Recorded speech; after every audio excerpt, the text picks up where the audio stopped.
So hi everyone. Thanks a lot, Laura, for the invitation. My name is Pierre Segonne, and today I'll be explaining what we do at Electricity Maps and how we use data science in general to enable this.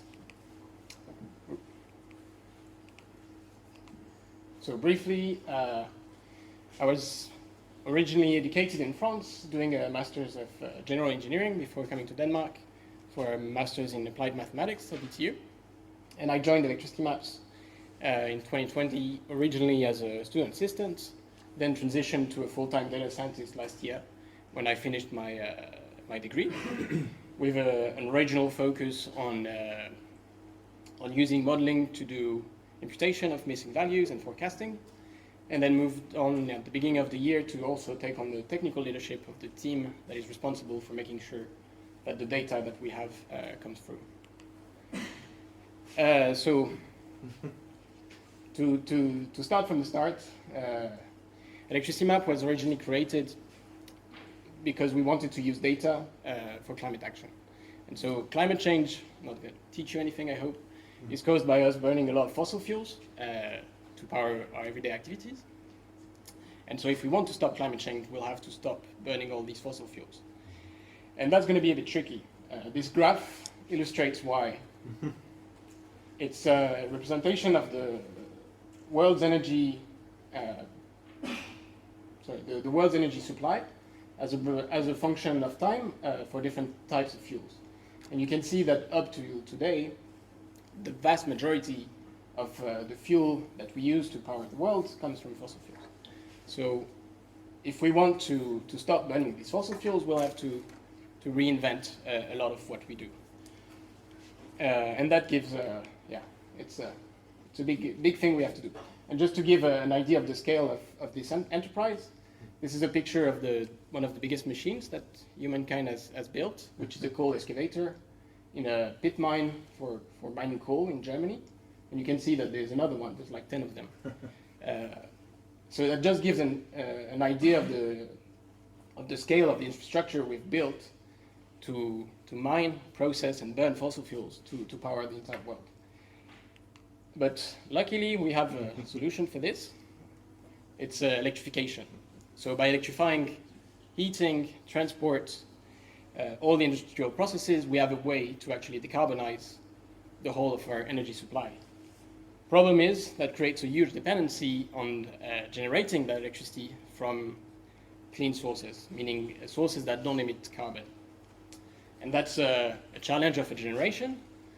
We're running out of time, so we better get it right. And that's why Electricity Map exists. So our mission is to organize the world's electricity data to drive the transition towards a truly decarbonized electricity system. And I just want to give you a little demo of what it looks like.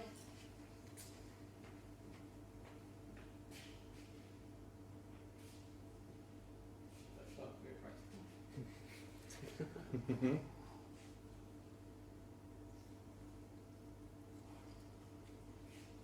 So basically, we have a free app that you can all go on, which is a good display of all the data we have. Okay, I'm not going to do the actual demo because it's too complicated. But basically, it shows in real time for all the countries that are colored what is the origin of electricity and how much CO2 is associated with the production and consumption of that electricity. And the scale of the CO2 is here. And we offer that data in real time, but also historically. As you can see here, you can shift around. And at different geographical levels. So you can aggregate by zone or by country.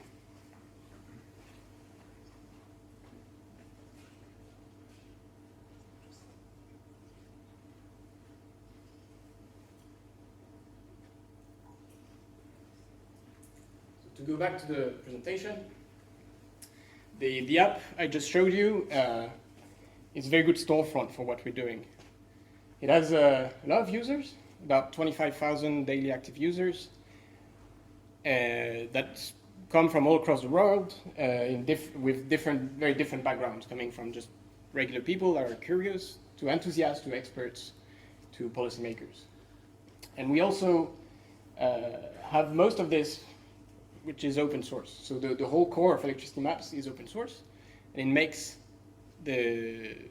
our work the most popular climate change related repository on GitHub. And finally, and because of this open sourceness, we're able to foster trust in what we're doing, because we're publishing all data sources, we're publishing most of the methodology that we use to make all of this. And so because of this reach and because of this transparency, we're able to reach out to ministers, head of states, and policymakers to also encourage the shaping of regulations that are going in the right way, meaning encouraging the publication of granular and real-time data for electricity. Before we dive into how all of this works, I just want to highlight a few use cases where our data is actually enabling decarbonation and avoiding CO2 emissions. So we're working together with Google to do load shifting on their data centers. So they're using our data and our forecasts to decide on when and where in the world they're going to put the most compute-heavy resources. And that's been a pretty good success. I think the order of magnitude is that they've been able to save up 10% of CO2 related to these tasks. And realizing how successful this was, they've also started nudging their own users to do the same. So they've released, using our data, this cloud footprint calculator tool, which gives all the users of Google Cloud Platform the footprint of their own cloud usage. Funny story, this is the actual footprint of running electricity maps on Google Cloud Platform. So every month, we're responsible for emitting about 50 kilos of CO2. Lastly, we're also working with Microsoft and Windows, where they're starting to use our data within the operating systems to schedule the software updates at times when carbon-free electricity is available. So it's a very good first step for us to integrate our data into end consumer products to push for smarter usage of electricity. So let's now dive into how all of this works. And we're going to do that step by step with all these steps, if we have time. So it all starts with the data collection. As I said before, we're relying on an open core for what we do. And so all of these data collection processes are completely open and are mostly powered by our community of contributors on the open source repository.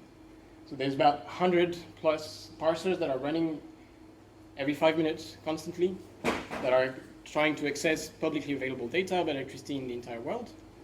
And then we collect that data that mostly relates to electricity production, exchanges, but also forecasted production exchanges, prices, and weather data that is used in our forecast. We then store this in our event database, and then start ingesting it into our data processing pipelines. So we have as a standard, we want to have data for all hours of the year of a good enough quality. So we want to make sure that we apply some quality assurance steps on the way. And that presents several challenges. The first of which is that in some regions of the world, like in Europe, it's easy, relatively easy to get good quality data. But in some others, the data is much more flaky or not available. And the second challenge is that sometimes the data that we get does not comply with the standards in terms of granularity. So it might be only available as total production and not broken by production type, or it might only be available on a yearly basis. So in these cases, we need to actively estimate what would happen on an hourly basis instead. And so when the data comes in, this quality assurance, we first flag all the data that doesn't comply with our standards to be later estimated. And then we apply our estimation models. The easiest, like the simplest of them, is just a gap-filling algorithm that uses historical averages to do imputation.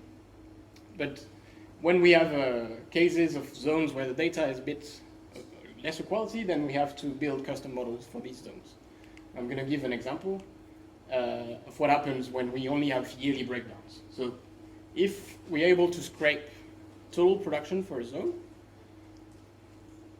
and that we are able at the same time to find yearly or monthly aggregates from official statistical sources, then we're able to build a model that will take that hourly total production, extract some of the variable renewable production using some simple machine learning models, and then complete the rest of the breakdown using a breakdown that was calibrated on the yearly or monthly official sources.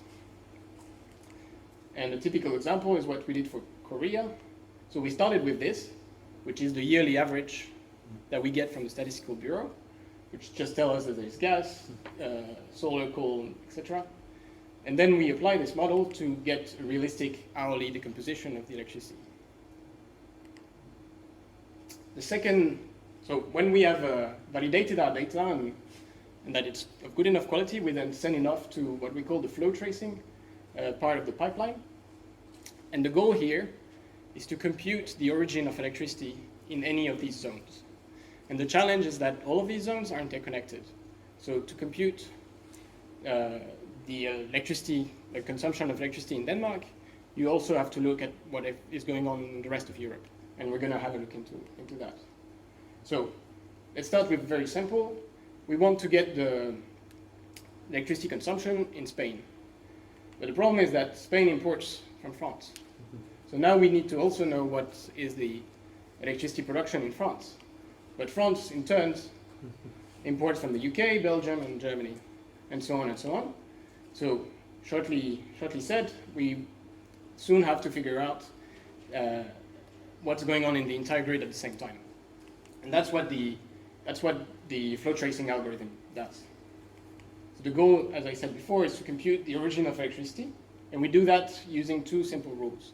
The first is that as soon as you mix two sources of electricity, then you count and mix, and the mix you get is the result of just like the weighted average of what's coming in, as if you were like mixing two smoothies. At the end, you would get another smoothie that is a combination of the two original ones.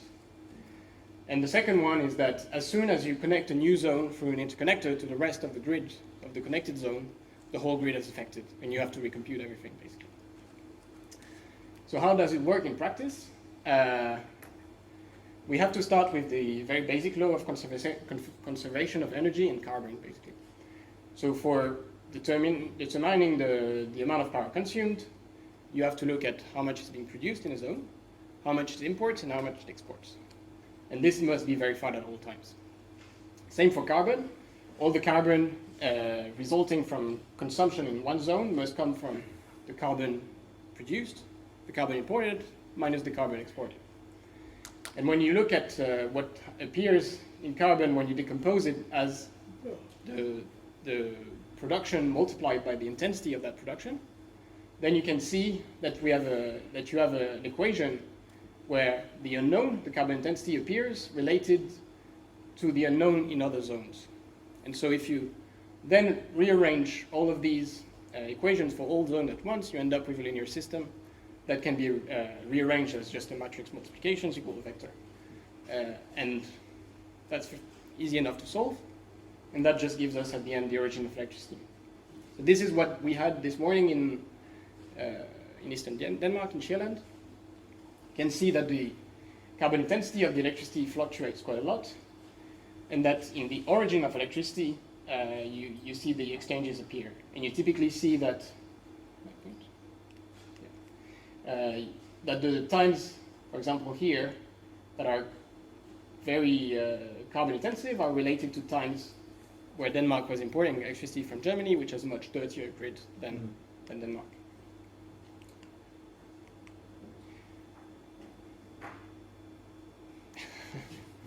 I'll try to be fast on this one. But we can also apply the same input data to answer another question. So we were looking before at the flow trace data, which represents the average origin of the electricity on the grid. But there's another question that you can answer, which is, how does the grid react when you add demand on the grid? So let's say typical use case is if I'm going to charge my electric vehicle, where is the electricity that's going to power that additional demand come from? And that's what you answer by computing the marginal origin of electricity. So for electricity grids, the thing is that they need to be balanced at all times. So if the demand and the generation doesn't match at some point, then you have a blackout. So it means that if you're adding that load by charging your EV, there needs to be a power plant somewhere connected to you that ramps up its production to match for that additional demand. And that power plant, is going to be called the marginal power plant. Typically, that marginal power plant is the one that is the cheapest, that it still has availability to ramp up its production. And the way this is determined is by moving up this current demand cursor on this curve, which is called the merit order curve. And as you go up, then you will trigger new marginal power plants. And the issue with this is that this exact curve and this exact reaction of the system is completely secret, because it's very it's data that is market sensitive and that people don't share. So the idea here was to use machine learning to infer these reactions from the grid from the data itself. And the way we modeled this was to say that the changes in local generation were the result of fluctuations around a fixed point, and that fixed point being the state of the system at one given point in time. And so you can end up with this, which is basically another linear system, and just train a model to learn these marginal emission factors. That's what happens when you do it, and you're able to see that in blue is the real signal that you would get from like changes in generation of hydro in France, for example, and in orange are what the model outputs at that given point in time. And you can do the same for interconnections, and at the end it allows you to, I'm going very quickly, but we don't have enough time. And at the end you're able to infer how first interconnections react to these changes in demand in the system, and then apply flow tracing on top of this to get the nth order changes on the system. So this tells you that if I'm in Denmark and I'm starting to charge my EV, then I'm going to get some of the Danish power plants that might kick in to power some of that, and the rest might be supplied by imports from Sweden and even like Finland, for example. So we can see like how the whole system is affected by changes in local demand. And you can see in the end that you can compare these two signals against one another at every hour of the year, and you can see very interesting stuff. Like, for example, sometimes the marginal emission factors will be much higher than the average, and that probably happens when you know that the power plants that will trigger will be like coal power plants in Germany, for example, instead of the hydro power plants in Norway. And the rest of the time, if it's very low, like around 100, it's probably that a good amount of the marginal electricity will come from renewable sources in Sweden and Norway. And finally, we also do forecasting on this output data. Basically, what we do is for each zone, we look at creating a lot of features that are used that mostly rely on the lagged version of the own signals that we're looking at, weather features, and same for the neighbors of that zone. And we just feed that into a linear model with regularization to get the best features out. And the big challenge here is that our data constantly mutates. So every time the data source changes, because of the whole interconnection of the grid, then the whole of data changes. Which means that it's pretty hard to follow up on how the forecast models are actually performing in real time. And without a snapshotting system, it would be completely impossible to know what were the features that were fed to the models at a point in time. But we've generated completely automated snapshots and are following up on the performance on a continuous base and are improving this continuously. And at the end of the day, we hope that by making that electricity data simple, accessible, kind of ubiquitous, we hope to see the world turn like this. So we'll be happy once all of the electricity grids worldwide will be carbon free. Yeah, that's about it. We're still improving this whole thing, so if some of you are interested in decarbonizing electricity grids, just reach out. Or if you know people that are also interested in this, reach out. And thank you.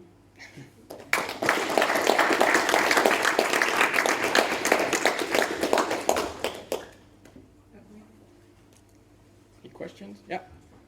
I was just thinking about in the energy conservation equation, is energy storage, is that negligible? That a nation actually takes? Yeah, we don't put it in here to make things simpler, but it depends on the zones. In general, no, especially if you have a lot of dammed hydro, where you can like take the water up and down. But you can just treat it as import and export. It's exactly the same idea, except that you need to keep a state of how much hydro was stored at a given time. Yeah? Just more on the commercial side of things. So how much does it cost for people to actually purchase this data, or what is the cost? I think a price for a zone for a year in real time is about €1,000 or something. And what is a zone? How big? Like Germany is one zone. I don't know. 20, do you know? No. Not sure how much that. Yeah, I don't work with sales, so I don't know. Maybe slightly follow up on that. You mentioned that all of the stuff is based on publicly available data sets. Yeah. Then what actually stops a company like Google or Microsoft to build something like this on their own? Why would they, if it's already available? Two reasons. First of which is that, as I tried to explain, we put a lot of emphasis on being super transparent and fostering trust in what we do. And if a company like Google was starting to just build up this capacity internally and say, yeah, look, we're carbon free now, people would be a bit maybe dubious about this. Well, we act as like a third party that is, okay, we gave you the data, we kind of agree that what you do matches with what we see, so you get a stamp of approval. And the second reason is that it's not easy. I think there was a company once that tried to scrape what we had and build it, and they realized that it would cost them millions, and they abandoned it.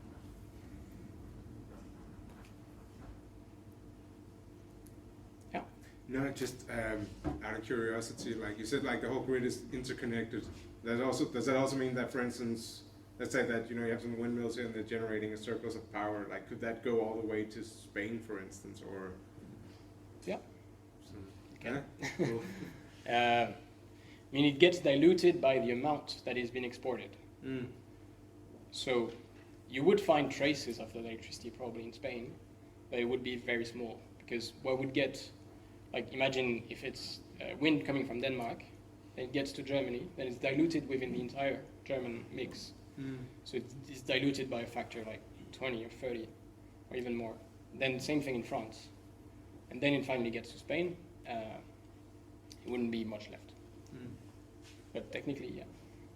What about like if you transfer electricity over like great distances, do you know how much of it gets lost in just like the transport? It's a few percent. Right. It's about, it depends how long you go.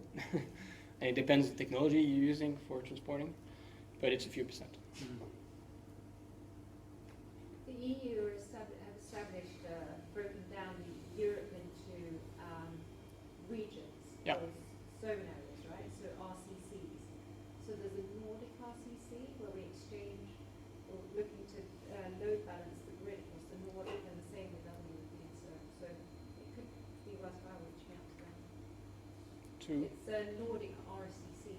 Nordic RCC. So that's the load balancing across the Nordic. So Mm-hmm. Okay, so it's the association of the TSOs from. Yeah. So there's a free exchange of electricity. Okay. Good to know. Thank you. Last question. Yeah. All right, let's go on.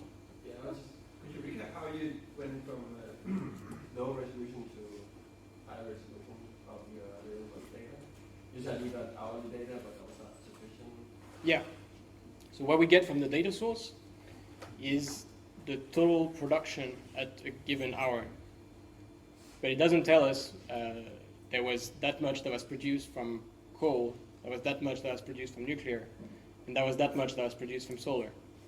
So what we do is we break down that total hourly value into a full production mix by using some models for the modes that have variability on like weather features, and using the official statistics to calibrate the rest of the breakdown.